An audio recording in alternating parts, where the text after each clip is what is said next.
a similar kind of format to the top 10 movies that I did recently.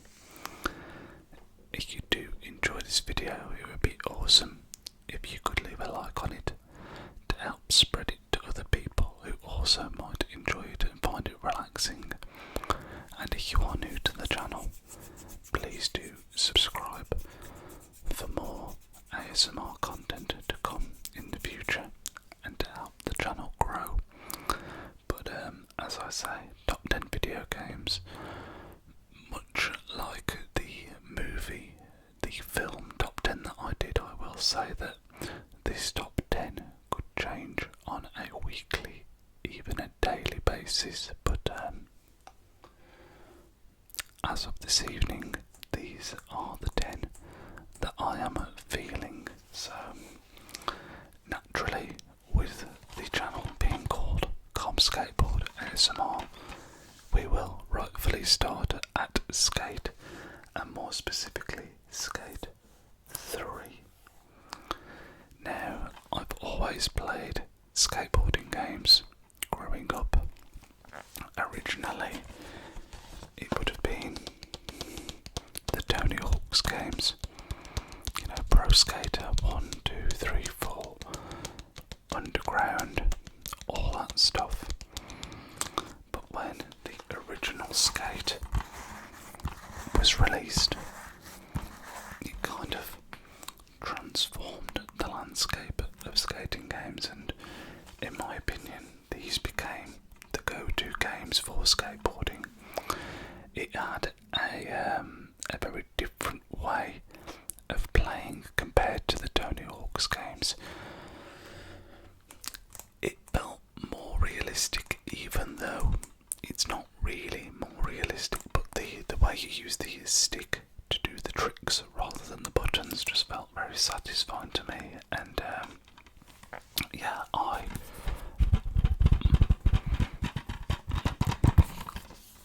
loved these games. I think Skate 2 might actually have been my favourite, but I couldn't see that anywhere. I don't know where that's gone, so we've gone with Skate 3 for this video. Yeah, they were my favourite thing to do on the skate games. Was I used to love going online and doing the spot battle,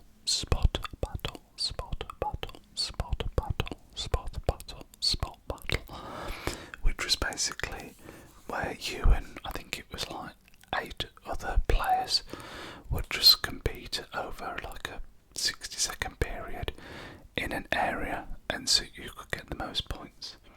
Really simple, but I still love it. There was also things like Hall of Meat, where you got points for doing the most damage to your skater. The death races, where you were like coffining and skating down a hill usually, and the first to the bottom one. It was just a super fun game. There was a bit of a competitive aspect to it as well, but my overall feeling from this game was just pure fun. I used to love it, and I'm very much looking forward to the new Skate that's coming soon. There has been some controversies about it because of the graphic style, but by all accounts the gameplay actually still seems really smooth and fun, so yeah, looking forward to that. And yeah, the Skate franchise will always have a place in my heart. So first game, Skate 3. These are in no particular order, by the way, just these 10. The next game that I have, which I think will be a little bit divisive actually, is Heavy Rain. Now this game was very much, I think a lot of people would describe it as playing through a film. Basically it's very cutscene heavy, and there's a lot of quick time events, but I just remember playing this. I remember thinking I'd never played anything like immersed in the story. Now, admittedly, I don't think I've played this game for a decade at least now, and I do owe it a replay because of how much I love it, but it's essentially a story about a dad who's trying to track down his missing son, and then there's a killer on the loose, and it's all kind of connected. It's the origami killer, hence why you've got this origami crane on the front cover. And yeah, it's very much a detective story with quick time elements involved, and a lot of decision making, and all of that impacts the ending that you get, and there's a few different endings. And yeah, as I say, I don't think I'd ever played anything like this at the time, and I just really enjoyed it, and this kind of set me off on a trend of liking similar style games. So like the Beyond series would be one that springs to mind, and yeah, again I think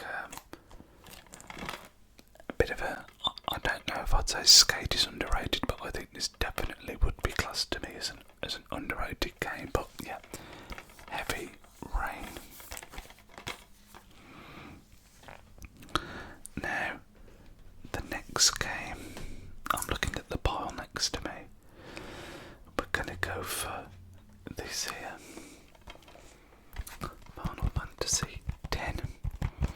I've mentioned this game and Final Fantasy on the channel in the past already, and how much I love them. They're so immersive, and it's the kind of game that you can literally spend, hundreds of hours in, and still find yourself having stuff to do, and they are just so incredibly in depth. And I think the Final Fantasy games generally are very well made, and it's the story that really defines whether it's a real hit or not. And the story in Final Fantasy X is a fantastic one. It's very hard to explain because the world of Final Fantasy is so complex, but you basically go on this journey with your, I don't want to use the word crew, but with your party, and the journey is just incredible. The turn-based combat, the levelling up, the gameplay, the story, everything about this is a 10 out of 10. I kind of mentioned it in the other video, but this may well be my favourite game of all time, Final Fantasy X. A definite recommendation for those of you that have never played it. Like I say, I think the Final Fantasy franchise as a whole can be a little bit hit and miss, but this to me is as good as it gets.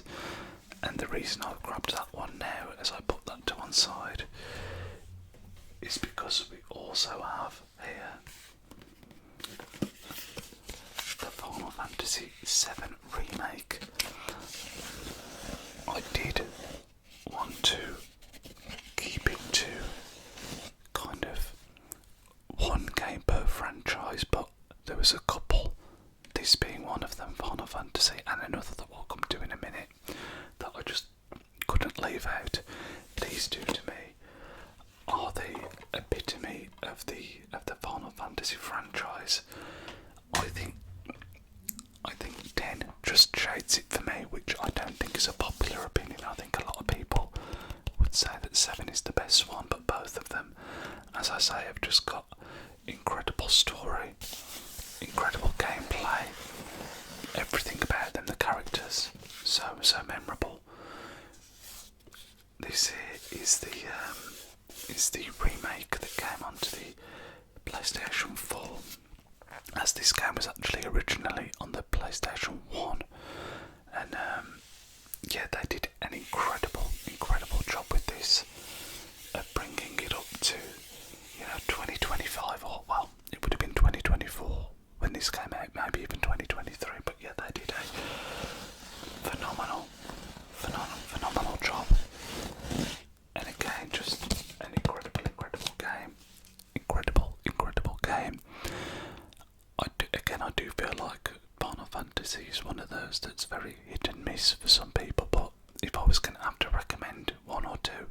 games from the franchise to try. Again, it would be 7 or 10 that we looked at before. Just incredible stories for both of them, and incredibly well made games.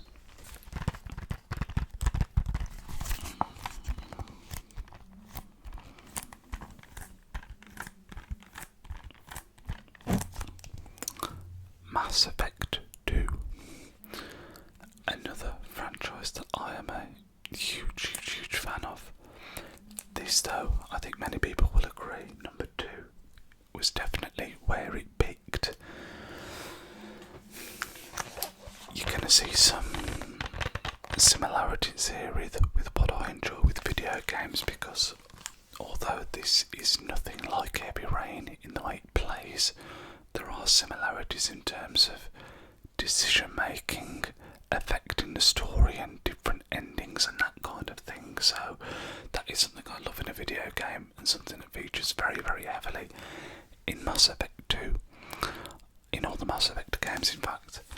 I like to feel like the decisions that you make in a game matter, so when you can potentially lose members of your party or affect the ending and get different endings, I always really enjoy that. I loved Mass Effect 1. This was where it peaked, as I say. Mass Effect 3 I think I enjoyed more than most, but certainly didn't live up to Mass Effect 2, and again as a whole I love the franchise. I think it's a very strong trilogy, and I even, shockingly to some, really enjoyed Andromeda. I think I've just got a bit of a thing for sci-fi, space kind of films and games, and that's also part of the reason I enjoy this.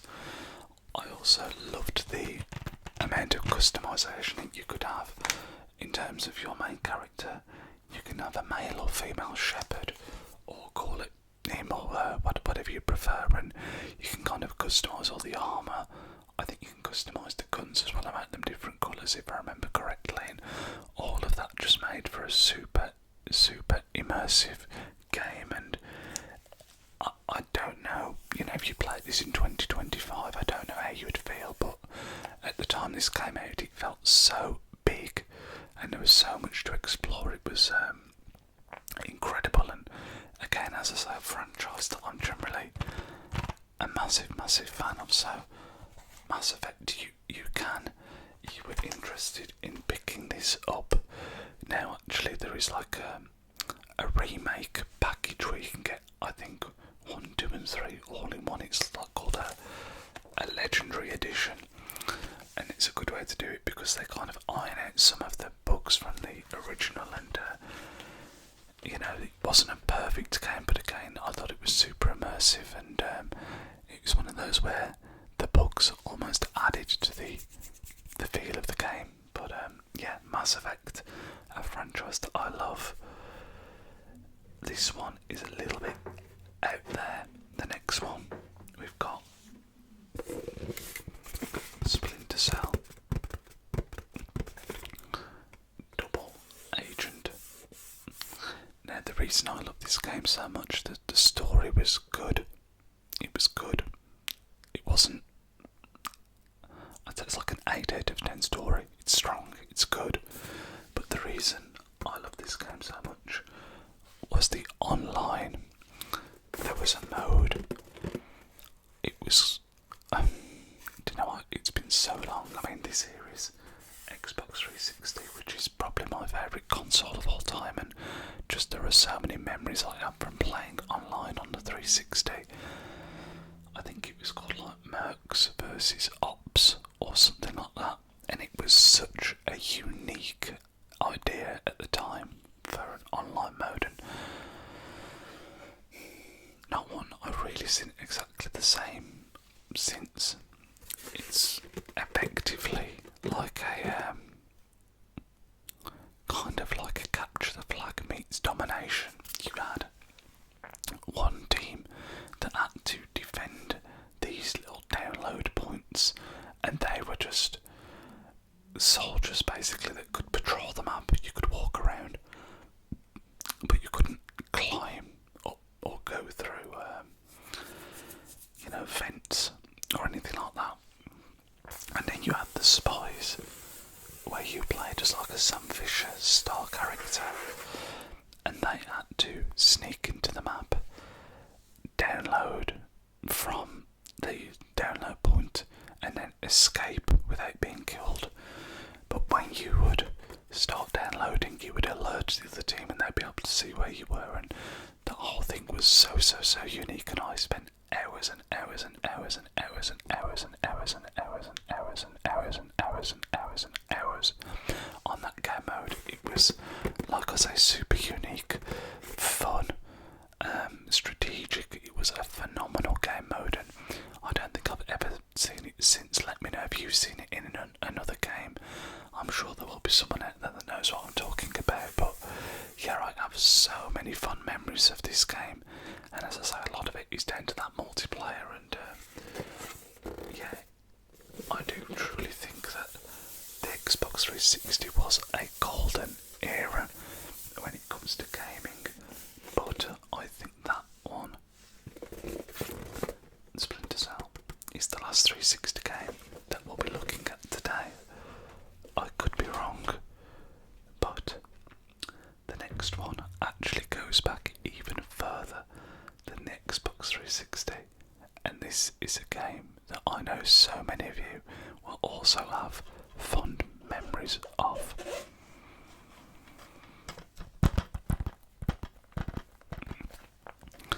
Need for Speed Underground 2. I mean, this is just pure nostalgia. I could have picked Need for Speed Underground, the original. I could have picked Need for Speed Most Wanted. All three of those are incredible games. And again, they just really take me back to my childhood, and I think Most Wanted especially still kind of even holds up now. This is a little bit older, so it doesn't hold up quite as well, but again, I have just such fond memories of this game. I feel like this must have come out around a similar time to like the Fast and the Furious films as well, and that whole kind of street racing scene and car customization, all that kind of stuff was just, you know, in the air. It was just so much fun, and just an incredibly well made game again. I mean, you think back to these early Need for Speeds, there are some classic games, and I do feel like even some of the modern ones are decent. Like, I really enjoyed Unbound, which was kind of more of like an anime spin on a Need for Speed game, but you look back to, you know, Underground 2, Most Wanted, they are like masterpieces in terms of street racing games, and I wish we could get more of this kind of raw street racing, heavy customization kind of thing. I think inevitably, in fact I think it might even be confirmed that these are going to be remade at some point, and I'll definitely be down for picking them up and just going down memory lane, because the nostalgia I can still hear. There's two tracks that I think of, because this game had a great soundtrack. There's the Little John track called Get Low, which it could be off the first one, but I think it's this one. And there's also Riders on the Storm, which again I'm pretty sure is this one. Both of those tracks, if not Underground 2, just remind me of Need for Speed Underground generally speaking, but again, classic nostalgia gaming, Need for Speed Underground 2. The next game I have is technically another very old one, but here we have the remake, Resident Evil 2. I think I might have mentioned in another video that I have a lot of memories of watching my dad play the Resident Evil games and the Silent Hill games when I was a kid, and I'd kind of watch him and be terrified, but I also would enjoy watching. You know, it's one of those, I think, where you're almost vicariously playing through another person. And then as the years went on, I then came back to play them myself, and when the remakes came out, I had to pick them up. I've got 2 and 3 remake. I think it's very difficult as to whether I prefer 2 or 3. They could both be in the top 10 really, because they're both fantastic games in their own right, and it's wild to me how realistically speaking, this takes part, or these two games, 2 and 3, I think it's just, well, a lot of the Resident Evil games, but in particular 2 and 3, take part in what is effectively such a small area, and yet there is so much to them, it's absolutely crazy. I also like how you can kind of play this in different ways. You can make this as easy or as hard as you want, and I think either way you'll still get a lot of enjoyment. I always think back to there's a couple of things I really remember from this. There's that zombie. Okay, if this is the kind of thing where if you know, you know. But there's the bit where you first go up the staircase towards the shower room and locker room, and a zombie falls down the stairs in front of you. That bit made me jump out of my skin as a kid. And then, even now, as a grown-ass man, when Mr. X is hunting you down, that is some scary mother freaking stuff, dude. I mean, you just hear his footsteps getting closer and closer as he stomps through the police station, and yeah, I don't care what anyone says. It is frightening, man. It is frightening just knowing. I don't know if it's worse not knowing where he is or knowing where he is, but yeah, phenomenal game, phenomenal franchise. Very similar to what did I mean? There was a franchise I said earlier, Final Fantasy. Very similar to Final Fantasy, where some are better than others, but the Resident Evil franchise has got some really great games in it. But to me, 2 and 3 are the two. Now, the final 2 games that we're going to look at, I think are going to be a little bit controversial, because we have The Last of Us Part 1, which I think everyone can agree is a fantastic game. However, The Last of Us Part 2, I think will draw a bit more of... I knocked the mic there, sorry.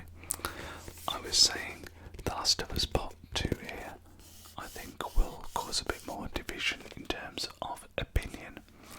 Now, if we go back to the first one, again, I think people are going to spot a pattern of what I like here.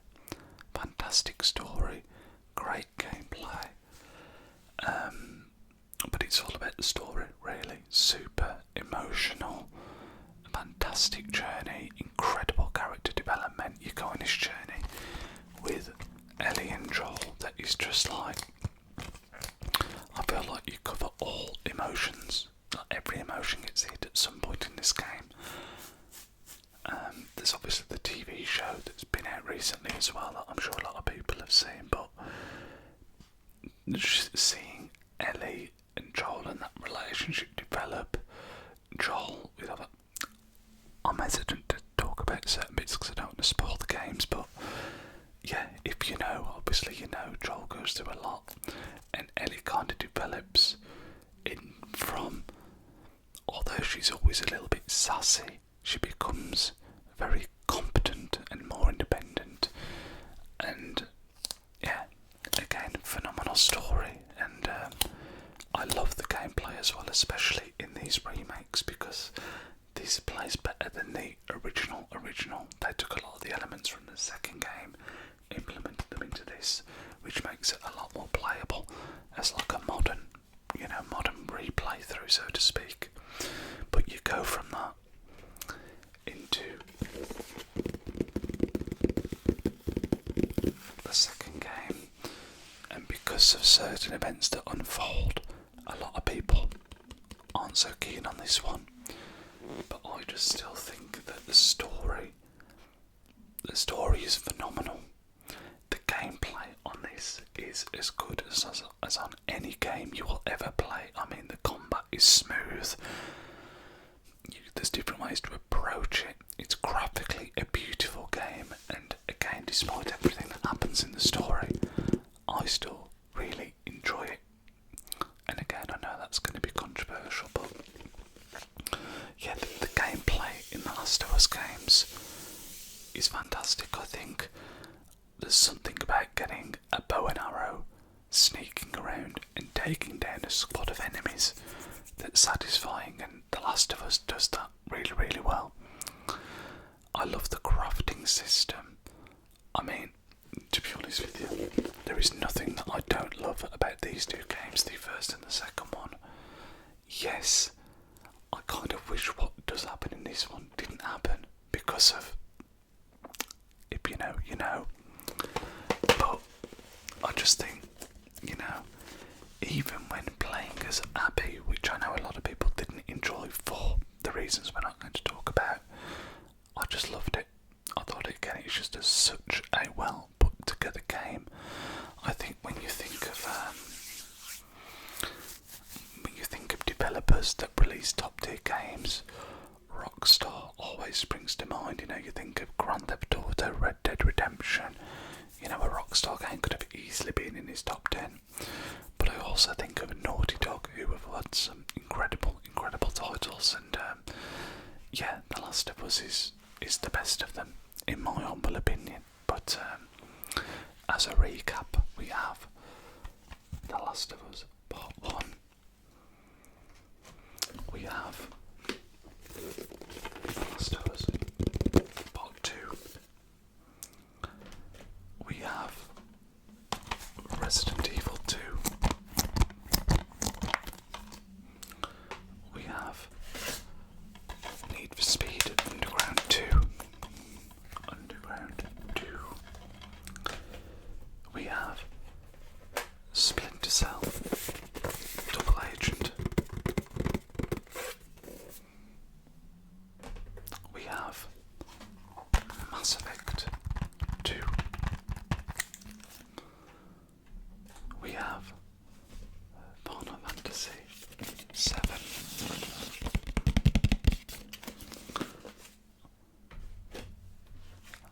Final Fantasy 10.